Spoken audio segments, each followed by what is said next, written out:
Hello and welcome to the final whistle with me, Daniel Waterson, looking back at Hibs' 6-0 doing against Hamilton Accies. Coming up, James Delaney and I discuss the match, Neil Lennon speaks with Hibs TV, and we have post-match thoughts from both Jamie Gullan and Flo Kamberi. But first, let's remind ourselves of all the goals with Cliff Pike, Keith Reid and Hibs TV's guest commentator, Jamie MacLaren. David Gray in plenty space, cuts it back, Hindman's shot block falls for Boyle, gets the shot away, it's in the back of the net! And after 24 minutes, Martin Boyle gives Hibs the lead. Ball played across field by Stevie Malin to David Gray. He played the ball into the danger zone. It bounced about a couple of times. It landed at the feet of Martin Boyle and he hooks it into the roof of the net. And after 24 minutes, Hibs have the lead. And probably, Keith, no more than we've deserved. Absolutely. The pressure is told in the end, and that's a great way to celebrate your call up to the Socceroos score by notching a goal. It was a nice little knockback, in fact, Jamie, by Flo Kamberi there into Martin's path, and that's a good finish. It's no surprise when you've got bodies in the box, and obviously Boyley's in the right place at the right time, and fantastic finish. But obviously when you have a great week and you got full of confidence, there's no surprise he's gone out there and scored a goal. Drops it back nicely for Malin. Shot deflected into the back of the net. Stevie Malin hits it. Deflection took it beyond Gary Woods, and after 33 minutes it's Hibs 2, Hamilton 0. Look, I did say that if Stevie gets another chance from 20 yards, he'll take it, and obviously it doesn't matter if it becomes a deflection. The ball's at the back of the net, and we're now 2-0 up, and I think we're comfortable. Boyle picks up far edge of the 18-yard box, cuts it in for Hindman, side foots it into the back of the net.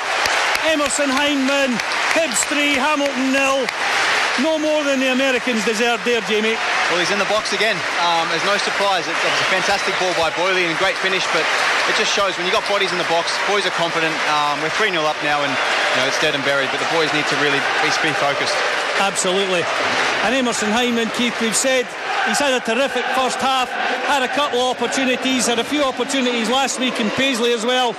That goal's no more than he's deserved. Absolutely. And it's just about determination, keeping the ball alive for Martin Boyle after the save from Gary Woods and getting redistributing. And there was Hindman just knocking it in with his right foot, saw the ball coming, didn't even take a touch, just lashed it into the back of the net. Magnificent. Malin goes for the shot right-footed. Oh, what a strike! Pick that one out. Stevie Malin from about 25 yards to the right side of the D. Sizes up the shot. Boom. Bottom left-hand corner. 4-0 once again, Jamie. No deflection needed that time. No, look, it's a fantastic stride. Like I said, he does it in training every day, and there's no surprise. He's had so much time to just pick his spot and just hit it. But Stevie's a fantastic footballer, and he shoots from outside the box, and that was unstoppable. Clips the ball into the path of Daryl Horgan. Oh, that's a lovely turn by the Irishman. Into the path now of Kamberi. Can he get his goal? Flo Kamberi. He can!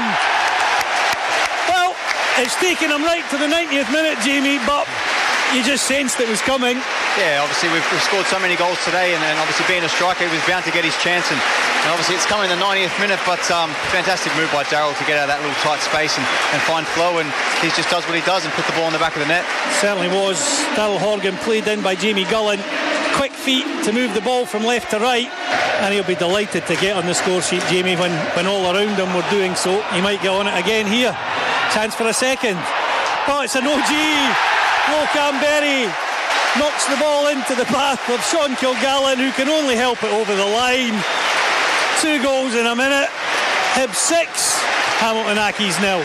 James, I think one of the most overused of many overused footballing cliches is that fans will say, oh, one day we're going to click and somebody's going to get a real doing, and finally it came to fruition. Hibs 6, Hamilton 0. I mean, today we clicked and somebody got a real doing. That was fantastic, and I mean, I think it's one of those things that Hibs fans in general have been talking about really since we got relegated and played in the Championship, and had a couple of decent wins. I think we got 5 against Cowdenbeath, we got 4 against Queen of the South, we got 6 against Dumbarton, but I think it was like 6-3 or 6-2 or something, and it was that kind of thing. We're just like, we're beating teams but not battering them, and even last season when we were playing some of our best football, we're beating teams and not battering them. But I mean, today, that game was over at half time really, and it was a question of how many we were going to get. It's one of those where, again, to borrow another overused footballing cliche, it could have been 10, and it really could have been 10. Hamilton were all over the place, and said that Dundee were probably the worst team that we've played so far this season, but I think Hamilton probably just about take that mantle. It's not great from them today, but I mean, fair play to Hibs. It's a very good performance and a very good way to send us off into the international break. So we're 2 points off the top of the league now as a result of that, and we kind of wonders for a goal difference as well. Which was decent. I think it was within the top 3 or 4 in the league anyway. But it was something we kind of said after recent games. We were messaging and saying we're second, and how are we second? And now that this team seems to have really found its spark this week, it's really unfortunate that there's an international break coming. Yeah, we said that during the game that the last international break comes off the back of that 2-1 defeat at Livingston, which is probably our worst performance of the season so far, and probably coming at a good time. It gives everybody a chance to reset. This one's completely opposite. It's perhaps not coming at the best time. Looking at the fixtures we've got coming up, you'd want to be going into games against the likes of Celtic and Hearts off the back of this win. But again, it maybe it's going to take an international break to recharge the batteries for a few of the players. I know we've got a lot of players off on international duty, which is fantastic news for us as a club, and fantastic for those guys who are going to be playing or representing their countries next week. But it's one of those where it happens to us this time, where it kind of went for us. Last time you kind of take the rough with the smooth, but I think everybody will be coming back confident, given that that's the performance we put in before we went away.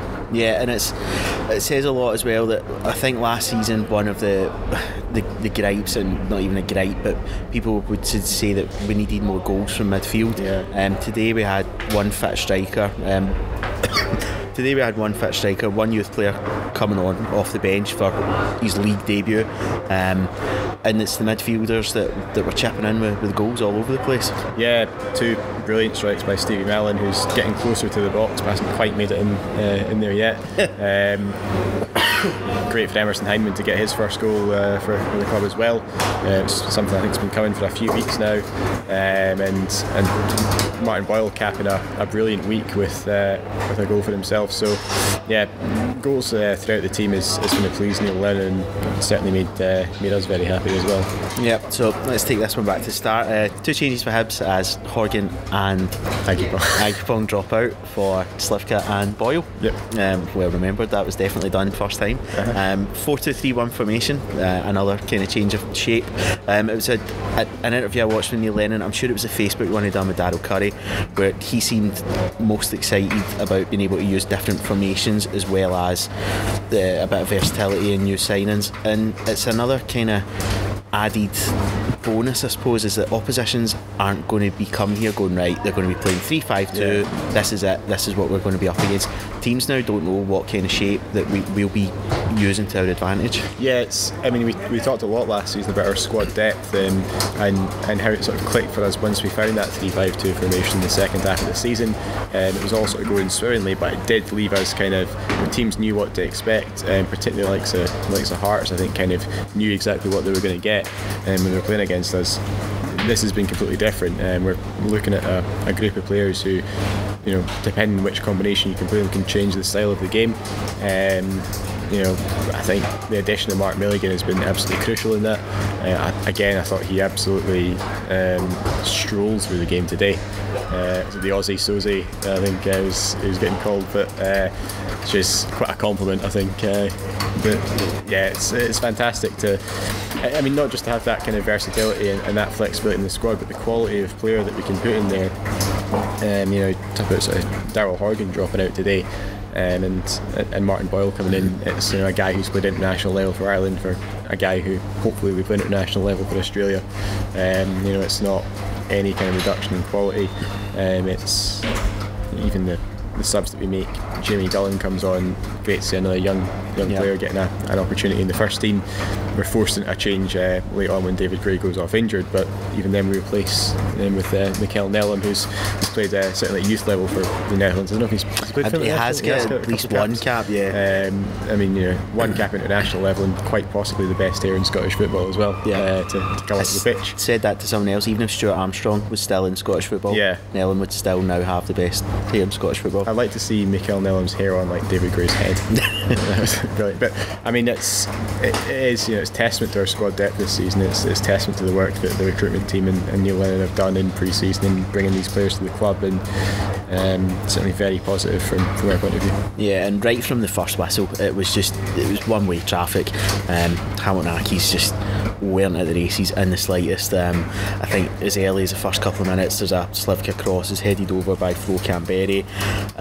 Emerson Heineman had some really nice bits of skill, taking men on a brilliant first touch for a long ball for Lewis Stevenson. Kamberi heads over from a Malin cross, and then Hamilton have their only real chance of the game, but it's a huge opportunity. Bit of miscommunication between Ambrose and Porteous. Rakesh Bingham completely unmarked, 10-12 yards out, and it's a massive save for Adam Bogdan. Yeah, it's the only thing Adam Bogdan really had to do today, to be honest. It was just that thing where, you know, Ambrose and Porteous really get the wires crossed a little bit. Rakesh Bingham, who I actually thought was Hamilton's best player when they, or one of their best players when they beat us here last season. I think he scores that third goal that everybody was sort of talking about. It was a fantastic goal. He applies the finish and touched it. They expect him to do the same again, but very good save by Adam Bogdan, who's really quick off his line. And you're right, I mean, that was really all that Hamilton created. I think they had one sort of ball that gets flashed across the face of the goal in the second half, but I can't remember them having a shot in the second half. Nah, I really think that was it, barred the odd cross. But even Bogdan, we kind of touched on him last week. We spoke about him. He's now at that safe level for me as a Hibs goalkeeper, where when there's a ball coming in and you can see him going for it, you're calm, you're fine that he's going to claim this ball, even if he's, like, it was, I think, a couple that he punched out the box.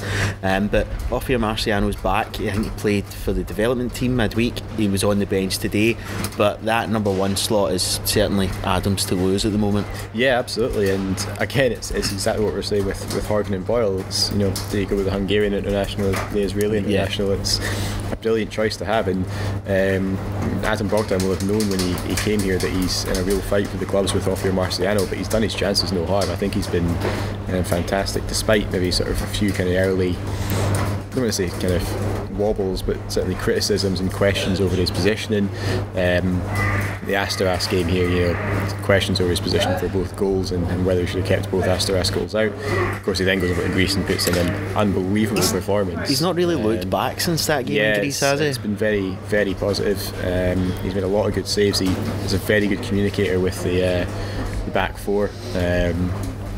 And yeah, it's great to see Ophir Marciano back as well. Obviously, it's never easy being injured, and particularly for a goalkeeper, it's very difficult to kind of reclaim the jersey after that. But it's a selection dilemma that I'm sure Neil Lennon will be delighted to have. And obviously, with the international break, he's got a bit of time to think about it. But at the moment, you know, there's not really any reason for us to drop Adam to the bench. No, and it's not long after that Hibs opened the scoring. There's a bit of a scramble in the box. Martin Boyle, when you give him no time to think about it whatsoever, finds the back of the net 9 times out of 10, and from maybe about 6 or 7 yards out, it's a good finish on the turn to put it right in the top corner. That's a great week for Martin Boyle as well. The week the squirrel becomes the kangaroo, which is the second time I've said that today, and I will keep going. You're allowed to use that second time. It's a great line. Yep. It's a very good finish, and it's one of those where it's a bit of stramash in the box, but he's only going to get hit this first time. He puts it right in the top corner, and sure, it's exactly the kind of end to the week that he would have wanted. And it's been a meteoric rise, really, in a lot of ways for him. It's a guy who was playing in the third division with Montrose 4 or 5 years ago, which, you know, it's no mean feat to go from Montrose to Dundee in the top division. It doesn't quite work out for him there, and he kind of comes to us, and he's really never looked back since then.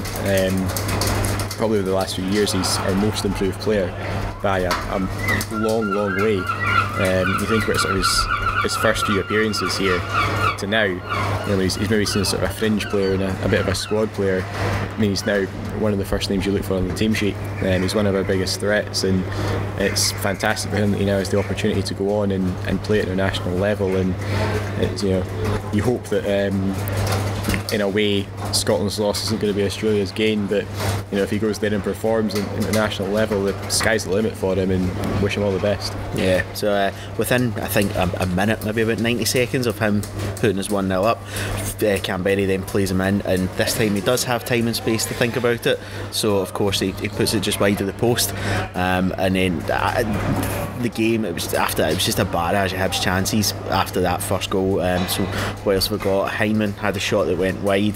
Hyndman then headed over from a David Gray cross.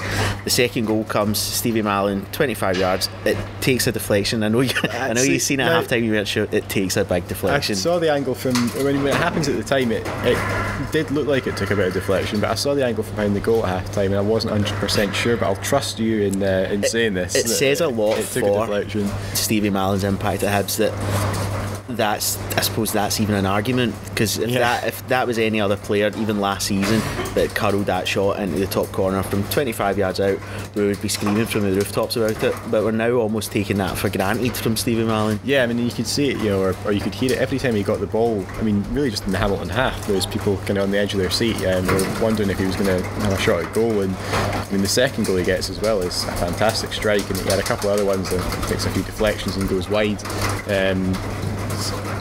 15-foot rat like running about on the top of the roof. Yeah, there's a couple of shots as well that they end up going just wide, or they have keeper gets them after a deflection. But there's an expectancy now every time he gets on the ball, and even every time he's standing over a free kick, that he's going to score it, or he's at least going to hit the target, which is fantastic for us. And in a lot of ways, it was what we were crying out for last season, is somebody who can, when teams are sort of bedded in like Hamilton were at times today, who can just go for it and have a shot at goal and make the goalkeeper work, and get us into games that way.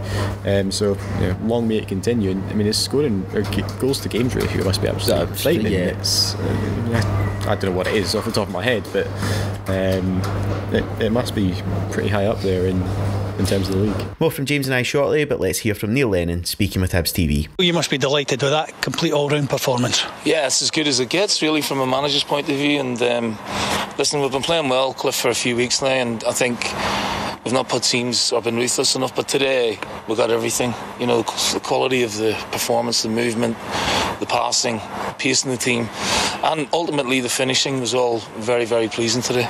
No disrespect to teams like Hamilton, but they are going to come here to Easter Road and sit in and try and frustrate us, stop us from passing the ball around. The key is to get an early goal. We got that through Martin Boyle. Yeah, a great finish, and Dave Gray was causing a lot of problems down the right hand side, and Stephen Mallon's got that range where he can switch the play very quickly. Hamilton are a strong team, have proved that over the last 4 or 5 seasons. Celtic only beat them 1-0 at Parkhead a few weeks ago, so it's testament to the players today that the volume of goals we scored and the result that we got was quite emphatic. And one of the keys, we had Jamie MacLaren with us in the commentary box today, and Jamie was saying, as a striker, it's great to know that you've got midfielders behind you that can contribute with goals as well, and the midfielders are chipping in with goals. Well, Stephen Mallon's been a revelation. He's on 9 now, and I've never seen a guy hit a ball like that since the Libo Moravcik days. It's just incredible, the dip and the swerve and the power he gets and the accuracy, and you're almost disappointed when he doesn't hit the target from 25 yards out. He's that good. Set play deliveries are tremendous, and his play in general is very, very good, so he can be delighted with what he's done so far this season. Hyndman's coming really on the game, really pleased for him to score, because again he's deserved the goal. I thought Slivka was outstanding today, absolutely outstanding. I agree. I thought David Gray and Vikinta Slivka linked up very, very well on that right hand side, caused Hamilton a lot of problems. Well, he's been looking good. He had a bit of a bug last week, after the Aberdeen game, so that's why we didn't start him against St Mirren. But he's looked really good and fresh in training, and he's a strong runner with the ball and without the ball, and he deserves the goal as well. Hopefully that'll come, but his all-round game today was superb. We talked about him last week at Paisley, but Mark Milligan again, he doesn't do anything fancy, he just does the simple things, keeps the play moving forward. What a difference he makes. You say that, but it's very, very, very skillful what he does, and the way he can slow the game down under a lot of pressure, and he buys himself time, and that in itself is a real talent. And not only that, he's a fantastic athlete and great influence on the team now, and a man. Yeah. Keep saying that, but he's probably been a missing link and he's just added real steelness and quality, and the clean sheets are coming thick and fast, which is brilliant. So I am getting everything out of Mark that I wanted at the minute, so he can, again, they're off to Australia, so I'm going to be worried. I just hope we'll come back, fit and ready, because we've got some big games coming up. 3-0 up at half time. There's always that tendency to take the foot off the gas in the second half. Didn't happen today. We kept the foot on the gas, went out for goals, boosted the goal difference. Great to see. It's a challenge to the team. You can become sloppy, complacent. Good teams go 4-5. And that's what I wanted out of the team today. I said, can I trust you to do that and keep a clean sheet? I got everything today, so it's been a good day's work, and I'm so pleased for the supporters. The atmosphere today was great, and they've all gone home very, very happy, and they give the team an outstanding ovation at the end, which is music to my ears. Big Flo Kamberi, they're a bit of a tough battle out there. Hamilton seemed to have 2 men on him every time the ball went near him, but the game last 90 minutes and he got his goals at the death. Yeah, not one of his better games, but he scores, and he's got to be delighted with that. His all-round game, we know, can be better, but it's a difficult thing what he does. He takes the stick, he takes the hits, he leads the line, but a lot of our good play comes through him, and he's been a revelation since he's come in the door, so he'll be disappointed with aspects of his game today, but that's just the way he is. He's a conscientious boy, but his attitude and enthusiasm and stamina is fantastic, and really pleased he scored. It's always good to see a striker score.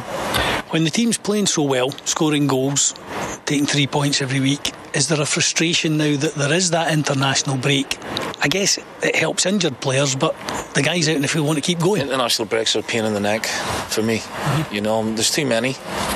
We've had one a few weeks ago, now we've got another, and you're right, it breaks up the disruption. Sometimes you're dying for an international break because of the volume of games, but we're only 7-8 games into the season, and we have to adhere to the fixtures. The problem I have is we got 5 games at the end of November and then 8 in December.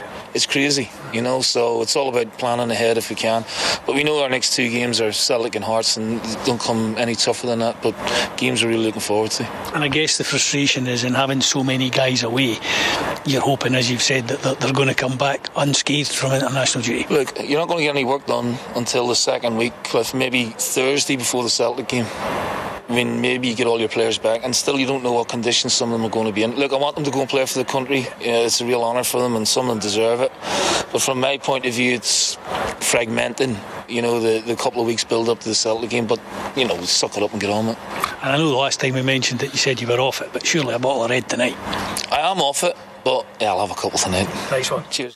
That's 2-0. At that point, you're already thinking this is a case of how many. It doesn't take much longer for the third to come. Martin Boyle, I think, from a Hamilton perspective, possibly the worst of the 6 they lost. The last 2 were pretty bad as well. But Martin Boyle, totally unmarked in the box, who then passes to Emerson Hyndman, also totally unmarked in the box, and it's a tidy finish and a well-deserved first goal. Yeah, it's one of those where, it's... You kind of hoped that it happened sooner rather than later. It was a similar situation with Brandon Barker last season, where it felt like a goal was coming and it didn't ever seem to arrive. Yeah. And then once he got it, he was much more confident, and he looked much more dangerous. Very neat finish by Emerson Hyndman, and again it's one where he had a few chances in the game. He's had a lot of half decent chances. Already well playing for Hibs, and he's maybe one of those players where you look at him as being somebody who can convert a half decent chance into either a good chance or a goal. So that goal will do his confidence the world of good, and like I say, at that point we're absolutely cruising, and never really looked like conceding a goal. No, but we're that confident that not long after going 3-0 up, Ryan Porteous tries a 30-yard effort. Yeah, which it was not great, but I wasn't going to tell him not to shoot, to be honest. 2 moments in that game that if it ended up in a goal, it was like game over, football's over, we can all pack up and leave this. Ryan Porteous scoring a 30-yarder, and then Lewis Stevenson attempting a Paul Scholes-esque volley from a corner. I think Marlon plays the corner at the edge of the box, and to be fair to Lewis, it got closer than I expected it to. I'm surprised it stayed in the stadium, if I'm honest, but that was when you could kind of see that happening, you were looking at it going, surely they're not going to And then they did, but I mean, if that goes in, you're right. There's no point in the rest of us being here, really. It's Lewis Stevenson's world, and we're all just living in it. So yeah, I think the Poaches won, and then Woods has a save from Heinemann that closes out the first half. Second half again, it was a fairly sort of slowish start. It was all just so, I don't know, routine would be the word. Hamilton knew they were beat, Hibs knew they'd won, and the game just played out. It was two teams virtually in second gear. And then like Stevenson's, that volley we just discussed, the first chance, Flo has an effort saved by Woods, Hibs make the first sub, Darryl Horgan comes on for Emerson Heinemann, and around about 70 minutes into the game, it's that kind of routine and just done and over that we're discussing whether we'd even conceded a foul in the match at that point. So I think it takes us 88 minutes to concede one, and then we concede two in about 30 seconds. And that was heartbreaking. That was the most heartbreaking moment up until I had to create goal graphics about 3 times in the last 3 minutes of the game, and people don't appreciate how stressful a job that can be. I mean, it is. You're really truly one of the heroes of our time. I've earned a day off, that's all I'll say. I mean, at points in the second half, it almost felt not necessarily like a friendly, but it was like a sort of early stage League Cup game. It was like, what was it, last year we played at Arbroath and Montrose, and those games got to a point where it was us just kind of knocking the ball around, seeing if we could create goals in different ways. Hamilton were awful, to be honest. I mean, they were very, very poor. But yeah, it was. I mean, you thought the game at that point was just going to peter out. You'd take 3-0, but we weren't done. So no, it wasn't long after the 70th minute mark that Malin gets that fourth, and there's no question of deflections or anything this time. It's 25-30 yards out, and it's just a typically brilliant finish. Yeah, it's classic Stevie Malin, and again from about 25 yards. It's eventually going to get into the box one day, but I mean, it's a fantastic hit. And it gives Gary Woods no chance, and it's going across the goalkeeper as well. It's not one of those where he's just tried to blast it straight. It's Gary Woods is seeing it for a long distance, is going across him, but it's right in the corner, so he's absolutely no chance of getting it. And yeah, I mean, like we said, if he keeps doing that, he's there's going to be a very dangerous player there. Yeah, and so that was 4. Hibs make a couple of changes. Jamie Gullan comes on for Martin Boyle. Michael Nelson was getting ready to come on anyway, and then David Gray took an injury, so he comes on for him, and that was a game when Hibs just started to create loads of chances in that last 10 minutes. Malin went for the hat-trick from 30 yards, as he quite rightly should. It's an easy enough save for Gary Woods. Ambrose has, for me, the pass of the match, a little flick through ball to Flo Kamberi, who should have just smashed it first time, tried to take a touch, and the chance kind of got away from him. Darryl Horgan then gets himself in one-on-one with the keeper, gets beyond the keeper. Now, any other game, or if it was a narrow game or a draw, you would be bemoaning the miss, but the pinpoint accuracy to find the centre of that guy's face was really, really something. It's the whole goal to aim at, and the goal's like 7 feet high and about it's 10 feet wide or something. It's like one of those FIFA challenges you get when the game's warming up. Try and blast the ball right off the opponent's bonds. It's unbelievable. Like he has Jamie Gullan standing there as well, who's 6 yards out, 19 years old, to get his first goal for the club, and he just blasts it straight at the guy's face, which, you're right, it's an impressive level of accuracy to get it from there. It's easy to sort of laugh at these things when you're 4-0 up. And then the heartbreaking moment comes. Nelson concedes a foul. We were so close to getting through that game without conceding a foul, which is something I don't think it's not as if it's something I've ever looked out for before, but that would have been a nice thing. It would have been a nice stat. Yeah, but he blew it. And then the 5th goal comes from Darryl Horgan, plays in Flo Kamberi, and it's just a good striker's finish, puts it back across the goalkeeper. And 5-0, cool. Yeah, I think it was good for Flo to get that goal as well, because at times today he cut, maybe not a frustrated figure, but a guy who it wasn't quite happening. There was a few times the ball kind of bounced off him and it just wouldn't sort of sit down for him. Yeah. That one where you said, Ambrose flies it through, a confident and on form Flo Kamberi, just takes that first time and takes the net away.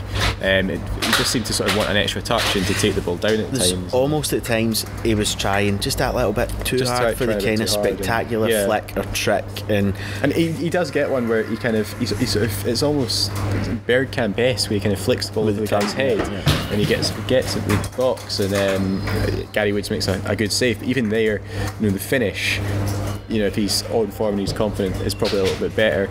But you can see the signs are there, and he is going to score goals. It's like I say, it's good for him to get on the score sheet today. I think it's his third league goal this season, which is not bad so far. So it's good for him to get on the score sheet. I think he tried to claim the 6 as well, or the stadium announcer certainly gave him the 6. I'm not sure he's going to get it at the dubious goals panel. It would be going some. So I think the 6th goal at this point, just again, it really express how tough it was for me. I've got the 4-0 full time graphic, and that's done, it's ready to go. I now need to change that to 5-0 whilst posting the goal gif on Facebook to say that it was 5-0, and then within about 30 seconds of the 5th goal, that 4 needs to change to a 6. I then need to post on Facebook again. And I mean, I'm not looking for anyone's sympathy or anything, but if anyone wants to send some gifts to Easter Road to help me get through this tough time, then please do it. Yeah, you can sponsor Daniel to ease his workload while I sit there and make sarcastic comments about that. The 6th goal as well is a bit like one of those things where, like, you're playing FIFA and you're just getting smashed, so you give up. take kickoff. It's like Hamilton take kickoff, they immediately lose the ball. Again, it's Jamie Gullan who wins the ball back, who I thought Kamberi was going to play him back in. There's 2 goals Jamie Gullan's been cheated out of. Be honest, I missed the vast majority of it. So was it Kamberi maybe took a heavy touch, tries to shoot or put it across goal, and Kilgallen just kind of... Like, our angle, it looks like he shoots and Wood saves it, and Kilgallen's facing the wrong way and it kind of hits off and rolls into the net. But Kilgallen's probably still concussed from Daryl Horgan. He probably was. He probably thought he was on the other end of the pitch and he's netted the winner. But it's one of those where you kind of... I thought Kamberi was going to slide Gullan back in. He doesn't, and the ball ends up in the back of the net anyway. But it's one of those where I think if you're a Hamilton fan, you just want the final whistle to go. Yeah. You did get those sort of chants of we want 7, but there wasn't really time to get a 7th. Although, did Hamilton even kick off? I think the final whistle went bang on the kick-off. So I mean, there was 2 minutes added on, and there was 2 goals scored. So we should really be writing to the SFA about why that game was ended so early. But possibly for my sake. So thank you, referee. I didn't want to go through any more Photoshop dramas. And now here's the post-match thoughts of Jamie Gullan talking to Cliff. Jamie, you made your first team debut today, 6-0 victory for the team. Good day all round for you? Very good day. Obviously the most important thing was the win. Obviously going into the international break, we needed to be 2 points behind Hearts as it stands, so that was a good day all round, and delighted to make my debut. The manager spoke very highly of Fraser Murray and yourself during the week, obviously on the bench today.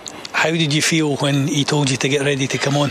Delighted. I was happy.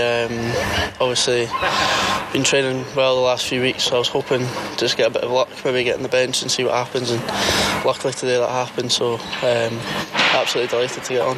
Were there any nerves there at all? A wee bit. Obviously leading up to it there was a bit of nerves, and I found out I was on the bench, and but when I got on I was fine, didn't feel nerves at all. And it's probably one of those games where it's a good game to come on and make your debut. The team's playing well, everything's clicking into place. Probably made it that little bit easier for you, but you slotted in there quite nicely and had a few chances.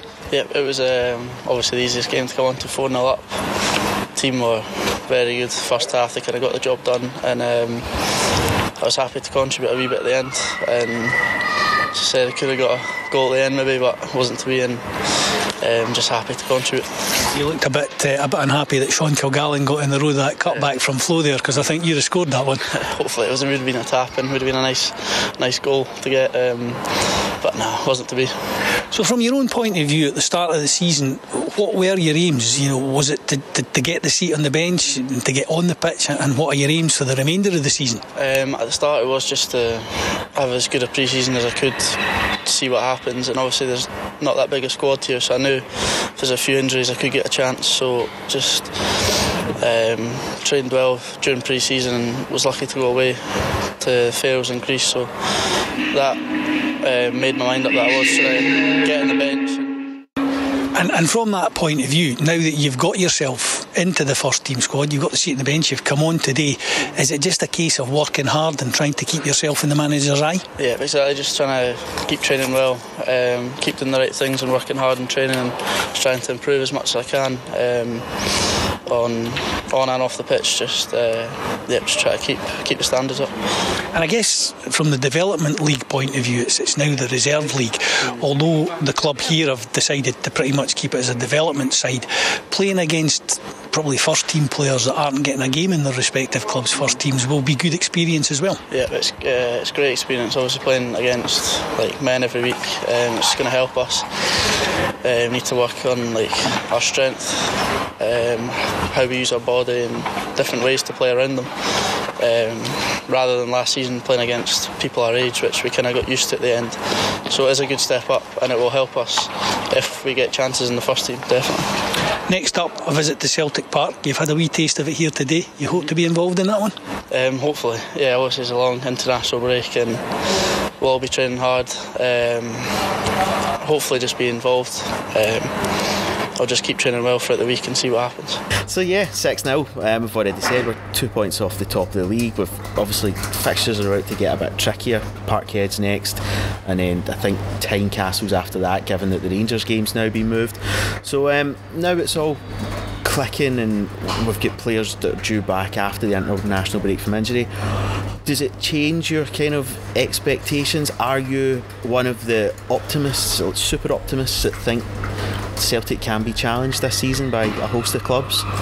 Yeah, I think Celtic can be challenged, and I think you've seen that already this season. In that, they've lost 2 games at this stage in the season in the league. In Europe, they're not looking particularly good either, and even in the cup against St Johnstone, I thought they were really poor. St Johnstone were great that day. Really, goal from Lee Griffiths sort of gets them out of jail. So they're definitely can be challenged. It's really, I suppose, who, in a weird way, it's not who beats Celtic, it's who wins their other games around playing Celtic. Because for a lot of the times, even when it was us a couple of years ago, or it's been Hearts, recently, or Aberdeen even, sort of more recently, it's not that they've had huge bother beating the likes of Celtic or the likes of Rangers a couple of years ago. Aberdeen kind of did, but it's been that they beat Celtic one week and they maybe get a point at Ibrox, but then they go and lose to Motherwell, or they go and lose to Kilmarnock, they lose to somebody, us last season. Exactly, beat Rangers at Ibrox, then lose 3-1 at Hamilton. Exactly, to Hamilton next week. So it's one of those where winning games like this 6-0, they're almost more important than winning the games against Celtic or Rangers, and not so much Hearts, obviously, because that's a completely different prospect. But I mean, that's not to say that first game back after the international break is away at Parkhead. Yeah, it's 2 weeks today. Yeah, that's not to say we shouldn't be going out to win that game, because of course we should. But it's changed days in the sense that people used to treat games like Parkhead as it's a free hit. We're in good form and it's a free hit. Whereas now I'm not saying we should go there and play them off the pitch and win, but there's certainly an expectation that we should be going there and giving them a real game. Yeah, absolutely. And I mean, last season we gave them the 2-2 we have at Celtic Park. Possibly a bit unlucky to draw that one, although admittedly Celtic kind of battered us after we went 2-1 up. The 1-0 we lose there, and I think it's January. Yeah, Celtic get a goal but don't play particularly well. No, I think we lacked a little bit of a cutting edge, which kind of, it was just before we'd signed Kamberi, MacLaren. I think MacLaren might have come on for the last 10 minutes or something in that game, maybe. Okay. But you're right. Yeah, it's before we have that kind of cutting edge, and we have that sort of strength up front and strength going forward. But even here, when we played Celtic last season twice, we gave them 2 really good games. We take 4 points off them, which is not a bad return from Celtic at Easter Road. So there shouldn't really be any fear and any trepidation. And in Neil Lennon, we've got a manager who has won plenty of games at Celtic Park and knows how to go and manage them, and won't be daunted by the prospect of playing there. And this season as well, we've seen that they are vulnerable. they were very, very poor against Hearts when Hearts beat them. Yeah. The second game of the season. They were better, but still not great against Kilmarnock. I watched the game against Salzburg on Thursday, and that was almost like watching Celtic at home to, I don't know, St Mirren in a league game. Yeah. Where it was for Salzburg, it was just this complete formality. Even though they got the early scare when Celtic went 1-0 up, they looked really toothless this season. Yeah, and there is obviously it is still Celtic, and they are still probably favourites to win the title even at this stage, and they do still have a squad with a £9 million striker and some very good players and some very good international players, but at the same time, if they are going to go and lose games to the likes of Hearts and Kilmarnock, we're certainly no worse than those teams, and I think we've shown enough this season that while we might not have the same type of squad as last season, we've definitely got a squad that's capable of finishing higher up the league. So there shouldn't be any sort of trepidation going through to Celtic Park. It's still a big game, and it's still a game that the majority of us probably aren't expecting to win, but at the same time, you're bizarrely kind of looking at it as a game where we might sneak 3 points there. I don't think we've won there since 2009. Danny Galbraith. 2010 was that? It would have been the start of 2010, yeah. Because it was Danny done the podcast with us, and that was the anniversary of it, wasn't it? That day. It was. So we're due in there. Yeah. And hopefully we get it. And then after that, we'll just go on and win the league, no bother. Absolutely. After that, it's cruise past the title decider at Tynecastle and just play out the rest of the season. Valuable 2 points dropped for Livy today in their quest for third as well. Yeah. It'll be a good battle between Rangers and Celtic for that final top 6 place. It will. Yeah. It will. And now we can hear from Flo Kamberi speaking after the game. Flo, an excellent performance today from everyone in a green and white shirt, and an excellent result. Yeah, absolutely. Winning 6-0 home against Hamilton is a big win. We could score even more, but at the end it's important, the 3 points, and now we are 2 points away from Hearts. We had your buddy Jamie MacLaren up beside us in the commentary box today, and he was talking about how, from a striker's point of view, his point of view, your point of view, it's great to have midfielders behind you that can contribute to goals, and we got that from the guys today. Yeah, absolutely. I think every striker, if you have good teammates around you, good midfield players who can give you good passes and crosses, I think that's great for a striker. I need my teammates to score goals. I'm not like taking the ball from the midline and dribble everywhere and score a goal. I need my teammates, and I think we did today very well. And it's a massive team effort today. And we talked as well with Jamie about how today Hamilton seemed to single you out as a danger man. They had kind of 2 defenders on you most of the time the ball was near you, but that creates space for your teammates. Yeah, it's difficult for me, but I think it's then better for the teammates, so they have more spaces. But it's not just against Hamilton; it's always against every team. I have two opponent people around me, but it doesn't matter if I contribute like this for the team to create chances and to score goals. I don't mind. That said, the game lasts 90 minutes, and it doesn't matter as a striker when you score goals, 2 in the last minute. Yeah, at the end you have to believe till the last minute. I wanted to score earlier, but I had to be patient. And now for this performance, I score my goals. I contribute for the win. So but the most important is that we win. So that's the priority number 1, that we win. And now we are close to Hearts. The style of football that we're playing, though, is very pleasing on the eye. We get the ball wide, we get it into the box. If it's cleared, we've got yourself and Jamie kicking around there. We've got the midfielders backing you guys up. We're putting pressure on opposition teams all the time. Yeah, we are not a team like playing with long balls and playing for the second balls. I think we are the team. We can play very well football. I think at the moment we play the best football from the whole league. we make combinations, we do crosses, good actions, offensive, and we are really well defensive. We didn't get we have clean sheets since I think 4 games or stuff. Yep. So but there's a lot of work to do. So the season is long, it's early now, but if you keep working like that, scoring goals, clean sheets, be ready defensive and offensive, and I think we're doing very well, but we have to continue like this. It's clear to see there's a lot of confidence amongst the boys though, and we've kind of sneaked into second place in the league very quietly. Everyone's talking about how well Hearts have done, how Livingston have been a surprise package, how Celtic haven't done so well so far. No one's mentioned us. We're just going along quietly. It's good if they don't speak so much about Hibs. So normally we don't have to care what people talking about the Hibs. We just have to care what we're doing every weekend on the pitch. If the other people talks about other teams, we are on the weekend playing our game and scoring goals and winning the games.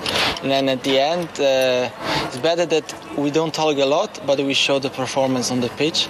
And we did this now since four games. So it's a pleasure to be part of this. When the team's playing so well and the confidence is so high, is there a little bit of a frustration that there's now going to be a break for internationals? Yeah, of course it's a little bit difficult, because you're allowed in the run and you're in the rhythm and everything, but it's like that. You can't change it, so you have to be now ready after the international break. We have 2 massive games against Celtic and then against Hearts. So I think it's great that we won now before the international break for our confidence to go now a little bit relaxed like in the international break, and then after international break with full of confidence going to Celtic Park and trying there to give our performance. So that'll do us for this week's episode. Extended highlights from Saturday are now available with the rest of this season's games, as well as a huge archive of other classic matches, all on Hibs TV. Next up for us is the trip west to face Celtic at Parkhead a week on Saturday. Join us on Hibs TV for live commentary for that one. Until next time, my thanks to James Delaney as always for joining me. Enjoy the break, thank you for listening, and join us next time on The Final Whistle.